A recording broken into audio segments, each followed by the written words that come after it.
So there is a sense that there will be a future. And he's not the only one. I mean, people are having children.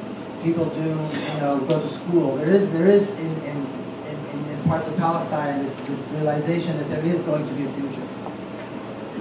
And we need to realize this because we know that Vietnam managed to put itself together, and so did Cambodia after the killing field, and so did Europe after World War II and the Nazis. We heal and we move on, but it's not going to happen on its own. South Africa recovered, or is recovering, after centuries of apartheid and racism and so forth. So people do recover. There is a process where we need to look forward, and those of us that are here and have that ability need to do that. But there has to be the courage to say what needs to happen. In apartheid South Africa, it was clear. Apartheid had to go. It had to go. In Latin America, it was clear. The dictators had to go. It doesn't matter how much the U.S. supported it. It doesn't matter how much the CIA supported it. They had to go. And they went. And they fell. And in Palestine, Zionism has to go. There cannot be a Jewish state in an Arab country where more than half the population is not Jewish and claim it's a democracy. It's a lie. And it's racist.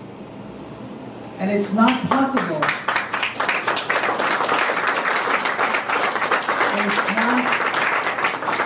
It's not possible and it's not honest to sit here today to talk about peace with Israel. There cannot be peace with Israel. There could not be peace with apartheid South Africa. It has to fall. There has to be a change. Water has to be given to everyone equally, not some to more to Jews, Jewish Israelis, and some Palestinians. This is absurd. It has to go. It is a corrupt, racist system. It is brutally oppressive. It is brutally violent. The only way to maintain a Jewish state, or a so-called Jewish state, because there's nothing Jewish about the state of Israel, but a so-called Jewish state, the only way to maintain a so-called Jewish state in an Arab country, which is what Palestine is by keeping thousands of people as political prisoners, by denying people water, by creating a bureaucracy that is racist and makes life impossible for people, some through military law, some through civil law, but it's basically a huge bureaucracy, and by bombing and killing them on a regular basis, as we've seen over the last 65 years.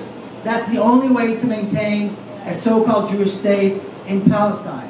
So anybody who supports the state of Israel, I suggest, stand up and say, I support racism, I don't care about people dying, I don't care about people not getting water, I don't care about political prisoners, I support racism in Palestine. Admit it. This is the case.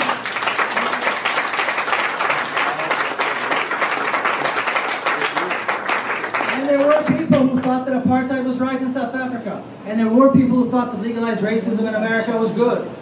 And there were people who profited from all kinds of racist and brutal regimes around the world. We know that. But own it. But this is what you support.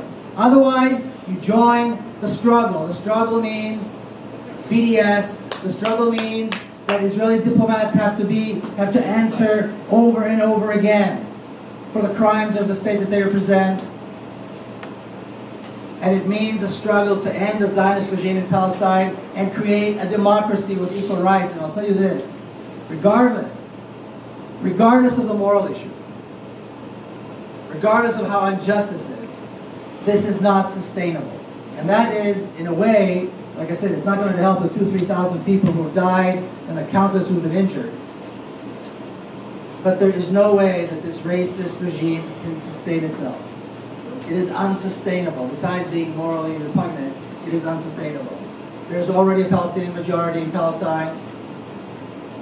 We know that in the next 5-6 years there will be another 500,000 or so Palestinians in Gaza alone, according to the United Nations report that came out. We know this is happening. This is unsustainable, and one would only hope that the world, including us here, would hear the call that Lila just made, and would hear this call for justice in Palestine, and we'll hear the calls of the mothers who are losing their children every single day over the last several weeks, and years beyond that, and get up and do something, and act to end the racist, colonialist, Zionist regime in Palestine once and for all. That is the answer.